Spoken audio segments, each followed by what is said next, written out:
Let it go is the mantra. There's a lot of different techniques to do it,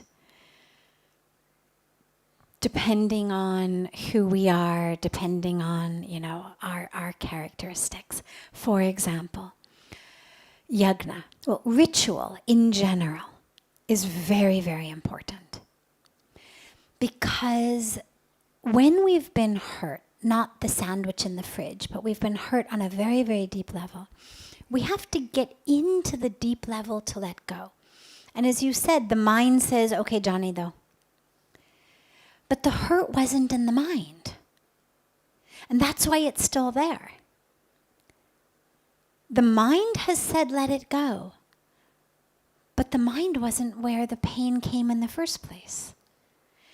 And this is why we find that no matter how many times our mind may say, oh, let it go, let it go, let it go, we can't. This is where it's important to get down into the level of the heart. It's important to get down into the level of the subconscious, the unconscious. Because that's where we hold a lot of these things. It's not that I go out and I say, all right, I'm going to interview you all, and the one who seems the most like my mother or father, I will marry you because I've got patterns I need to work through. It doesn't happen like that. It's all unconscious, it's subconscious. We think, I don't want to be with that. That was painful. I need the opposite. But unconsciously, we're recreating it. So we have to get in to the level of the unconscious. And there's a lot of ways to do that. Ritual is very, very powerful. The yagna ceremony is a very, very powerful ritual. Swaha, right? Swaha. We're giving. At the end of every ahuti, the end of the offerings, swaha, I'm giving, I'm giving. And here's how the yagna works. This is why we actually do these ceremonies every night on the banks of Ganga, but also on all of the spiritual retreats, because it's so powerful and everyone has something they need to let go of, or almost everyone. So here's how the yagna works.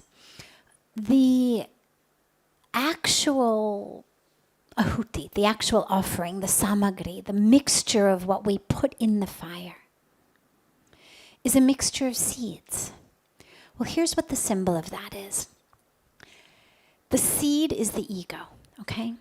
And the ego is all of that which thinks I know who I am, that thinks this is my identity, that is carrying all of that. All of what's happened, all of how I've been changed by what happened, my whole victim mentality, that's ego. Okay? But it's unconscious ego, but it's ego. The seed is a symbol of the ego.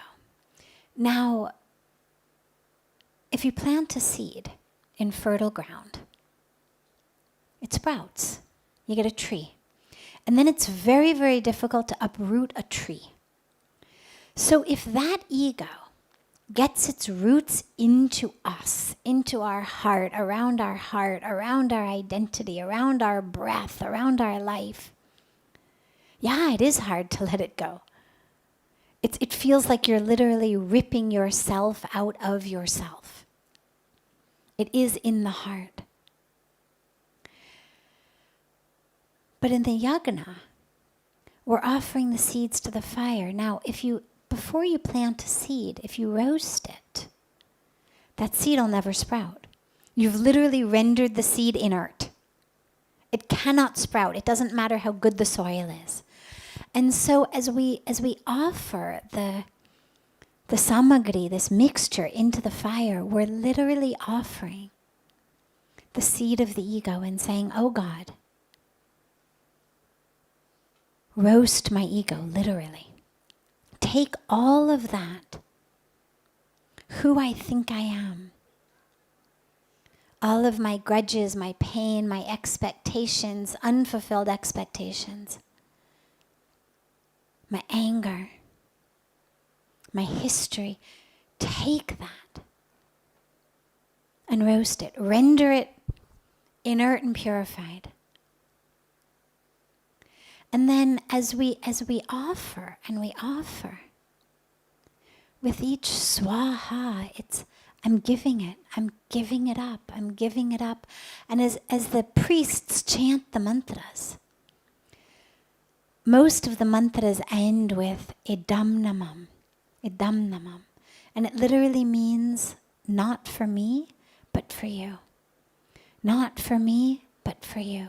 So my life is not for me. It's for you, the capital Y-U, the divine you. Regardless of what our religion may be or how we conceive of that. See, when I'm holding on to grudges, it's all about me. It's what you've done to me. How am I going to overcome it? But when I give it and it becomes all about you, then I too am just a tool. My only job is just to keep offering. And when the ghee goes in the fire, it's the symbol of purity. The ghee is the symbol of purity. And so it purifies all of that within us that keeps us from literally living as the divine self, that keeps us from living free. So anything you have, offer it to the yagna. Just offer it into that fire. And pray. Pray to have it taken.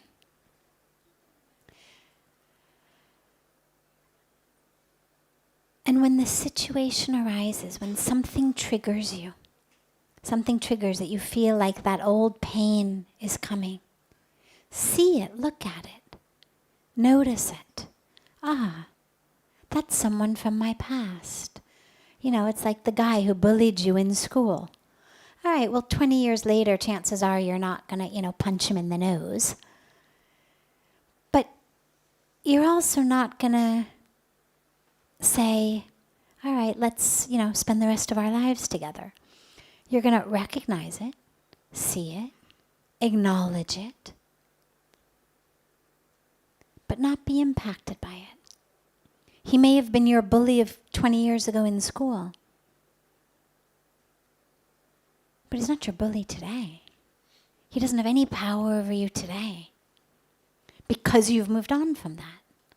And in the same way, when that memory comes, that feeling comes, think about that feeling really as the bully, because that's what it is.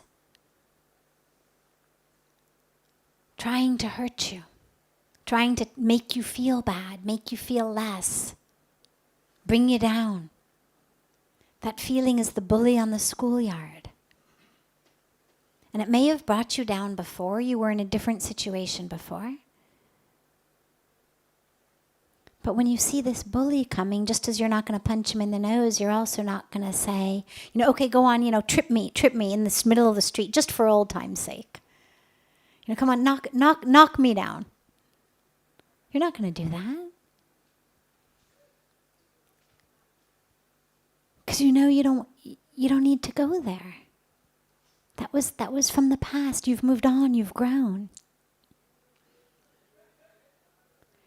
So whenever you notice it, just see it. See it, look at it. Understand it belongs to the past, not the present. You could even fold your hands to it. Thank it. It was there to look after you at that time.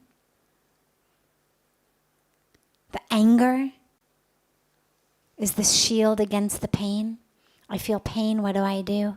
I become angry. It's a shield. But you don't need to protect yourself from that pain anymore because you've moved on.